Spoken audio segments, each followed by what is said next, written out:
నమస్తే, welcome to special focus. భారతీయులకు నదులు అంటే ప్రవహించే నీళ్లు కాదు, బతుకునిచ్చే బతుకు పాఠాలు నేర్పే దేవతలు. నదిని పూజించడమే భారతీయత. అలాంటి భారతీయ ఆత్మకు అసలైన ప్రతిబింబం కుంభమేళా. 12 ఏళ్లకోసారి జనమర్పించే నీరాజనాలే కుంభమేళాలు. గంగా యమునలతో పాటు అంతర్వాహినిగా ప్రవహించే సరస్వతీ నది కలిసే త్రివేణి సంగమంలో సాగే మహాకుంభమేళా భూమండలంపై జరిగే మహత్తర వేడుక. ప్రయాగ్రాజ్లో 45 రోజుల పాటే సాగే ఈ క్రతువు ఈ శతాబ్దపు ఏకైక పండుగ.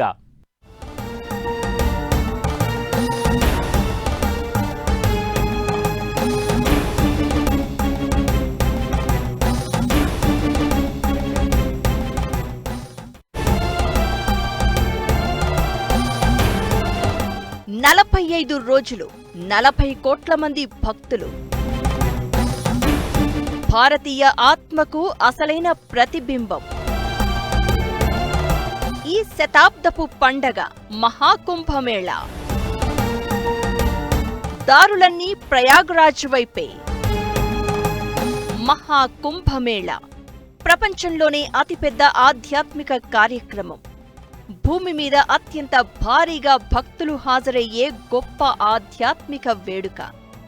అంతమంది ఒకే చోట చేరే ఈ ధార్మిక మేళా అంతరిక్షం నుంచి కనిపించే అరుదైన వేదిక. ఇది అతిపెద్ద హిందువుల సమీకరణే అయినా దేశ విదేశాల నుంచి లెక్కలేనంత మంది ఇతరులు ఇందులో పాలుపంచుకుంటారు. 12 ఏళ్లకు ఒకసారి భక్తజన కోటిని పలకరిస్తోంది. సంక్రాంతి నుంచి శివరాత్రి వరకు 45 రోజుల పాటు భక్తజన పారవస్యంతో ఈ ప్రాంతం కళకళలాడనుంది. మహాకుంభమేళాలో ముఖ్యమైనది పవిత్ర నదీ స్నానం. కోట్ల మంది గంగా, యమున, సరస్వతి సంగమంలో పుణ్యస్నానాలు చేస్తారు. ఈ 3 నదుల త్రివేణి సంగమంగా పేరొందిన ప్రయాగ్రాజ్ మహాకుంభమేళాకు వేదికగా నిలుస్తోంది. మనకు కుంభమేళాకి ఉన్నటువంటి అనుబంధము ఆ జీవితంలో అరుదుగా వచ్చేటువంటి ఒక మహాకుంభమేళా కుంభమేళా గాని దానిని ఉపయోగించుకోవాలి. ఇకపోతే నదీ స్నానము ఎప్పుడు చేసినా కూడా చక్కగా శిరస్సుని నదిలో ముంచి 3 సార్లు మునకలు వేసి స్నానము చేస్తాము. ఈ శరీరం మొత్తంలోకి కూడా శిరస్సు ముఖ్యమైనటువంటి అంగం. సర్వస్వ గాత్రస్య శిరః ప్రధానం.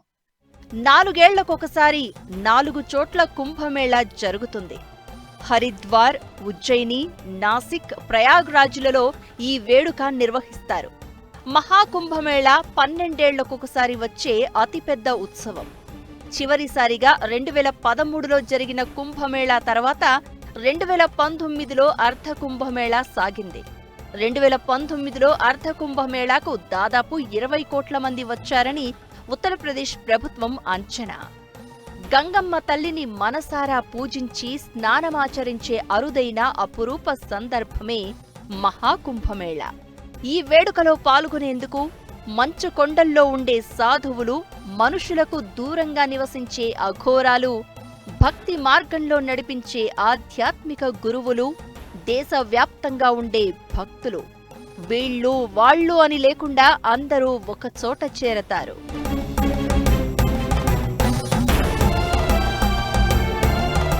మహాకుంభమేళా అంటే ఒక్క స్నానం చేయడమే కాదు, ఎన్నో విషయాలు నేర్చుకునే వేదిక కూడా. వేడుకకు హాజరయ్యే అఘోరాలు, సాధువులు, ఆధ్యాత్మికవేత్తలు, పండితులు తమకు తెలిసిన విషయాలను కథల రూపంలో జనాలకు చెప్తారు. అన్నింటికీ మించి సాయంత్రాల్లో త్రివేణి సంగమంలో ఉండే ఘాట్లలో నదీమ తల్లికి ఇచ్చే హారతుల్ని చూసేందుకు 2 కళ్ళు చాలవు. ఈసారి కుంభమేళాకు మరో ప్రత్యేకత ఉంది. ఇదే సమయానికి మాఘమాసం కూడా వస్తోంది. ఏటా ఈ మాసంలో మాఘ్ మేళా పేరుతో గంగానదికి ప్రత్యేకంగా పూజలు చేస్తారు. 40 రోజులు ఉపవాసం చేస్తూ గంగానది ఒడ్డునే భక్తులు నివసిస్తారు. అలా 2 సందర్భాలు కలిసిన సమయం కూడా చాలా అరుదుగా వస్తుంది. ఈసారి వచ్చింది అలా.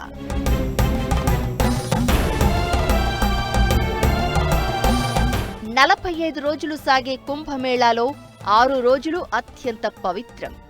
జనవరి 13 పౌర్ణమి, జనవరి 14 మకర సంక్రాంతి, జనవరి 29 మౌని అమావాస్య, ఫిబ్రవరి 3 వసంత పంచమి, ఫిబ్రవరి 12 మాఘ పౌర్ణమి, ఫిబ్రవరి 26 మహాశివరాత్రి రోజుల్లో స్నానమాచరిస్తే మోక్షం సిద్ధిస్తుంది అన్నది భక్తుల నమ్మకం. కుంభమేళాకు భారత్లోని వివిధ రాష్ట్రాల నుంచే కాకుండా 123 దేశాల నుంచి 40 కోట్ల మంది వస్తారని అంచనా వేస్తున్నారు. రోజు 90 లక్షల మంది నదీ స్నానం చేసే ఛాన్స్ ఉందని అధికారులు అంచనా వేస్తున్నారు. కేంద్రం, యూపీ సర్కార్ కలిసి 12,700 కోట్ల రూపాయలతో ప్రయాగ్రాజ్లో భారీ ఏర్పాట్లు చేసింది. కుంభమేళాకు తరలివచ్చే భక్తుల కోసం రైల్వే శాఖ 3,000 ప్రత్యేక రైళ్లతో పాటు మొత్తంగా 13,000 రైళ్లను నడుపుతోంది. దేశంలోని వివిధ ప్రాంతాల నుంచి ప్రయాగ్రాజ్కు 250 ఫ్లైట్లు కనెక్ట్ అయ్యాయి.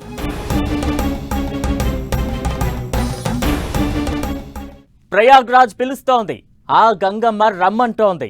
ఇప్పుడు అన్ని దారులు కుంభమేళా వైపే చూస్తున్నాయి. ఆ ఉత్సవాన్ని చూడ్డమే అదృష్టమని భావించే భక్తులు ఆ పవిత్ర స్థానం ఆచరించేందుకు చలో ప్రయాగ్రాజ్ అంటున్నారు.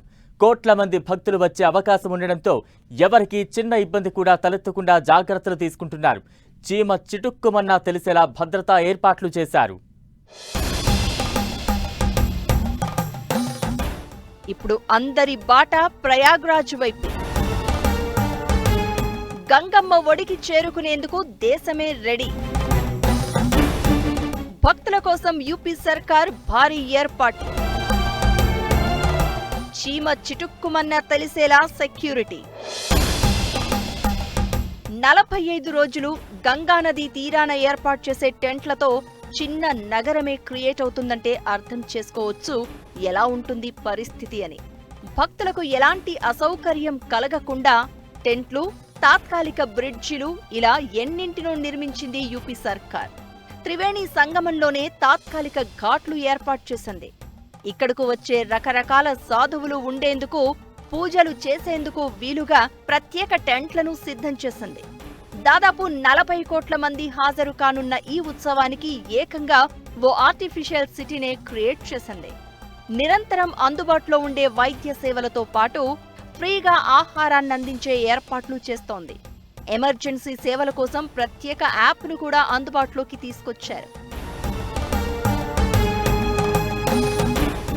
త్రివేణి సంగమానికి 2 వైపులా 4,000 హెక్టార్లలో ప్రత్యేక సౌకర్యాలు కల్పించింది యూపీ సర్కార్. 1,60,000 టెంట్లతో పాటు 1,50,000 మరుగుదొడ్లను నిర్మించింది. 1,250 కిలోమీటర్ల పైప్ లైన్లతో 50,000 నీటి కనెక్షన్లను ఇచ్చింది. 200 వాటర్ ఏటీఎంలను ఏర్పాటు చేసింది. 400 కిలోమీటర్ల తాత్కాలిక రోడ్లను నిర్మించింది. 30 బల్లకట్టు బ్రిడ్జిల నిర్మాణం చేపట్టింది. 1,800 హెక్టార్లలో ఒక్కో చోట 5 లక్షల కార్లు పార్క్ చేసేలా మొత్తం 100 పార్కింగ్ స్థలాలను ఏర్పాటు చేశారు. 201 రోడ్లను విస్తరించిన అధికారులు 12 కిలోమీటర్ల తాత్కాలిక ఘాట్లను నిర్మించారు. 100 మంది టూరిస్ట్ గైడ్లను నియమించారు. త్రివేణి సంగమ ప్రదేశంలో స్నానం చేసిన తర్వాత బట్టలు మార్చుకోవడానికి వీలుగా ఫ్లోటింగ్ చేంజింగ్ రూమ్స్ ఏర్పాటు చేశారు.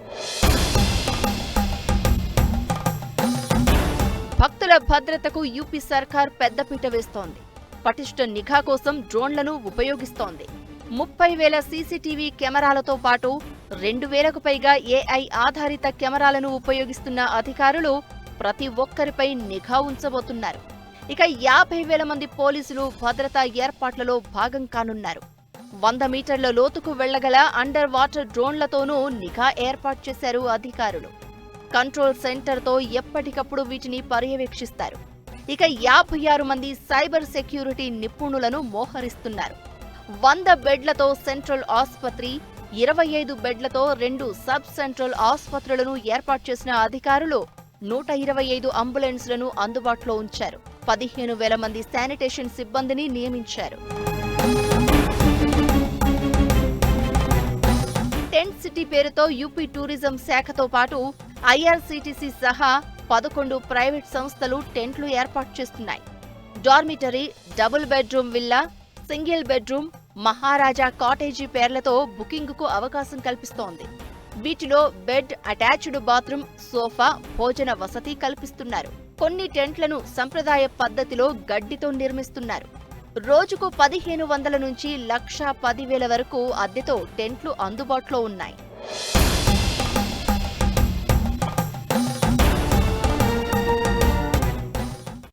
భక్తులకు జీవితకాల జ్ఞాపకమే కాదు, ప్రభుత్వ ఎకానమీకి కుంభమేళా ఓ బూస్టింగ్ ఫ్యాక్టర్ కూడా. 45 రోజులు 40 కోట్ల మంది భక్తులు వస్తారని అంచనా వేస్తున్న ఈ మహా వేడుకతో సర్కార్కు భారీగా ఆదాయం వచ్చే అవకాశం ఉంది. ఆర్థిక కార్యకలాపాలను మహా కుంభమేళా వేగవంతం చేసే అవకాశం ఉంది. దీంతో వ్యాపారవేత్తలు భారీ అంచనాలు పెట్టుకున్నారు. ఇంతకీ ఆదాయం ఎలా? యూపీకి కాసుల వర్షం ఎలా కురవబోతోంది? భక్తి మాత్రమే కాదు, ఆర్థిక శక్తి కూడా. 45 రోజుల్లో లక్షల కోట్ల వ్యాపారం. ఎకానమీకి కుంభమేళా ఇచ్చే బూస్టింగ్ ఏంటి? యూపీ ఖజానాపై కురిసే కాసుల వర్షమేంటి? 2013లో ప్రయాగ్రాజ్ కుంభమేళాకు 20 కోట్ల మంది వచ్చారు. ఇప్పుడు జనాల్లో భక్తి భావం పెరగడంతో ఆ సంఖ్య రెట్టింపు కావడం ఖాయం. కుంభమేళాకు రావాలని యూపీ సర్కార్ విస్తృత ప్రచారం చేస్తోంది. త్రివేణి సంగమంలో పవిత్ర స్నానంతో భక్తులకు మోక్షమే కాదు, ప్రభుత్వానికి కాసుల వర్షం కురవడం ఖాయం. భక్తి మాత్రమే కాదు, ఆర్థిక వ్యవస్థను స్పీడప్ చేసే ఓ శక్తి కూడా కుంభమేళా అంటే. 45 రోజుల్లో 40 కోట్ల మంది భక్తులు వస్తారని అంచనా వేస్తున్న యూపీ సర్కార్ ఓవరాల్ గా 2.5 లక్షల కోట్ల ఆదాయం వచ్చే అవకాశం ఉందని లెక్కలు వేస్తోంది. మహాకుంభమేళా అనేది కేవలం ఆధ్యాత్మిక శోభ మాత్రమే కాదు, ఇది భారీ ఆర్థిక ఇంజన్ కూడా. యాత్రికులకు అద్భుత అనుభవాన్ని అందించడంతో పాటు మౌలిక సదుపాయాలను, పర్యాటకం, ఉపాధి కల్పనలపై యూపీ సర్కార్ ప్రత్యేక దృష్టి సారించింది. కుంభమేళాతో హోటల్స్ తో పాటు ట్రాన్స్పోర్ట్, టూరిజం, రీటైల్ రంగాలకు బూస్టప్ రావడం ఖాయం. పన్నులు, అద్దెలు, ఇతర ఛార్జీల ద్వారా 25,000 కోట్ల రూపాయల ఆదాయం వచ్చే అవకాశం ఉందని అంచనా వేస్తున్న అధికారులు ఓవరాల్ గా 2 లక్షల కోట్ల నుంచి 3 లక్షల కోట్ల మధ్య ఆర్థిక లావాదేవీలు జరిగే అవకాశం ఉందని అంటున్నారు. ఇది రాష్ట్ర ఆర్థిక వ్యవస్థను మరింత బలోపేతం చేసే అవకాశం ఉంటుంది. టెంపో ఆపరేటర్లు, రిక్షా పుల్లర్లు, పూలు అమ్మేవాళ్లు, బోటు ఆపరేటర్లు, ఇలా చాలా మంది చిన్న తరహా వ్యాపారులకు కుంభమేళా చేయూతనిచ్చే అవకాశం ఉంటుంది. దీంతో యూపీలోని మిగతా దేవాలయాలను కూడా సందర్శించే అవకాశం ఉంటుంది. దీంతో వారణాసి, అయోధ్య, మథుర, వింధ్యావాసిని ధాంపై కూడా భక్తుల తాకిడి పెరగడం ఖాయం. మహాకుంభమేళా ఉద్యోగ అవకాశాలను కూడా పెంచే అవకాశం ఉంది. కుంభమేళాకు ఏర్పాట్లలో భాగంగా పనుల కారణంగా ఇప్పటికే 45,000 కుటుంబాలకు ఉపాధి లభించింది. అలాంటిది రాబోయే 45 రోజులు లక్షల మందికి ఉపాధి దొరికే అవకాశం ఉంటుంది. ప్రయాగ్రాజ్లోనే కాదు, కుంభమేళా ప్రభావం పక్క జిల్లాల మీద కూడా కనిపించనుంది. ఇక్కడ విక్రయించే వస్తువులను పక్క జిల్లాల నుంచి తీసుకువస్తారు. ఎక్కడి నుంచో వచ్చే భక్తులు వాహనాల్లో ప్రయాగ్రాజ్ చేరుకుంటారు. ఇలా భారీగా ఆర్థిక లావాదేవీలు జరిగే అవకాశం ఉంది. ఓవరాల్ గా మహాకుంభమేళాకు రాబోయే కోట్లాది మంది భక్తులు యూపీ ఆర్థిక వ్యవస్థను పెంచడం ఖాయంగా కనిపిస్తోంది. ఆర్థిక వ్యవస్థను బలోపేతం చేసేందుకు ఉత్తరప్రదేశ్ ప్రయత్నాలు చేస్తోంది.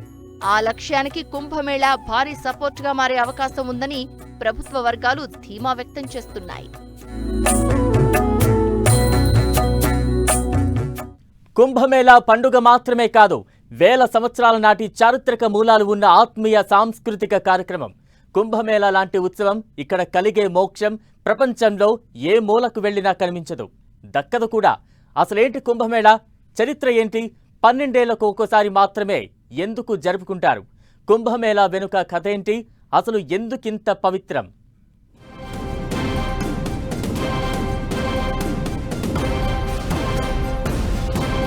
సూర్యుడు మకర రాశిలోకి ప్రవేశించినప్పుడు మహాకుంభమేళా ప్రారంభమవుతుంది.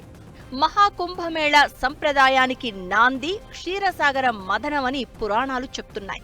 క్షీరసాగర మథనం సమయంలో అమృతం పుట్టగా దానికోసం దేవతలు, రాక్షసులు పోరాటం చేస్తున్నప్పుడు అందులో నుంచి 4 అమృతపు చుక్కలు భూలోకంలోని 4 నదుల్లో పడ్డాయి. ఆ 4 నదులు పవిత్రతను సంతరించుకున్నాయి. అవే హరిద్వార్లోని గంగా, ఉజ్జయినిలోని క్షిప్రా, నాసిక్లోని గోదావరి, ప్రయాగ్రాజ్లోని త్రివేణి సంగమం. ఈ నదుల్లోని నీళ్లు కొన్ని సమయాల్లో అమృతత్వాన్ని సంతరించుకుంటాయని పురాణాలు చెప్తున్నాయి. అదే కుంభమేళా సమయం. గ్రహ భ్రమణాలను అనుసరించి ప్రతి 12 ఏళ్లకు ఒకసారి ఆయా చోట్ల మహాకుంభమేళా నిర్వహిస్తారు. అమృత బిందువులు పారటం వల్ల ఆయా సమయాలలో కుంభమేళాలు ఏర్పాటు చేయబడ్డాయి. 144 సంవత్సరాలకి మహాకుంభమేళా కూడా జరుగుతూ ఉంటుంది. 12 ఏళ్లకి కుంభమేళా, 6 ఏళ్లకి అర్ధ కుంభమేళా, 144 సంవత్సరాలకి మహాకుంభమేళా జరగటం అనేటటువంటిది ఈ 4 చోట్ల ఆచారంగా వచ్చింది. కుంభమేళా సమయంలో దేవుళ్ళు భూమి మీదకు వచ్చి భక్తులను దీవిస్తారని పురాణాలు చెప్తున్నాయి. గుప్తుల కాలంలోనూ కుంభమేళా నిర్వహించినట్లు చరిత్ర చెప్తోంది. అప్పటి రాజులు కూడా వేడుకను పెద్ద ఎత్తున నిర్వహించేవారు. ఈ కాలంలోనే కుంభమేళా స్థానిక వేడుక నుంచి దేశ స్థాయికి ఎదిగింది. 12వ శతాబ్దం తర్వాత దీని ప్రతిష్ట మరింత పెరిగింది. వివిధ రాజ్యాలకు చెందిన రాజులు, చక్రవర్తులు ఈ వేడుకల్లో పాల్గొని తగిన ఆర్థిక సాయం, వసతి ఏర్పాట్లు కల్పించేవారు.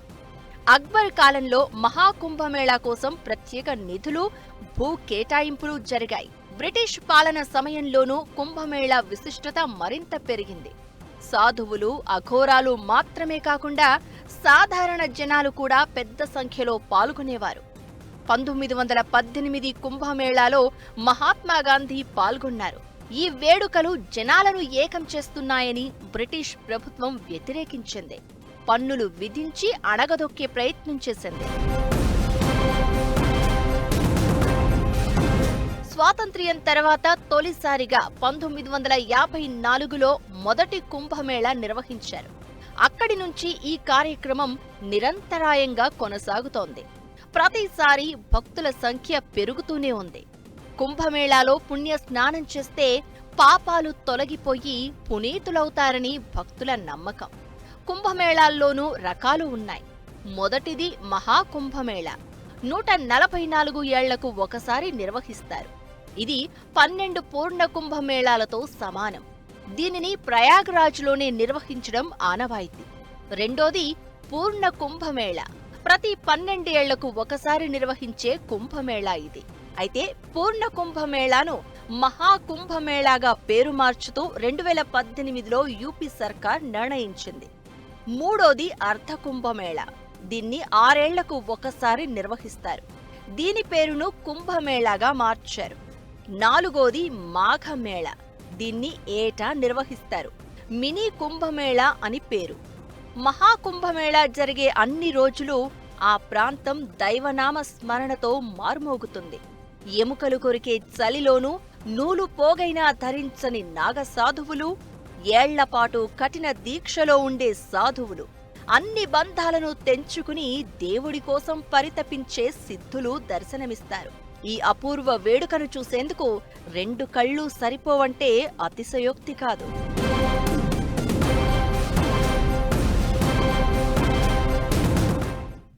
ఇది వాల్టీ special focus. Stay tune to 10 TV.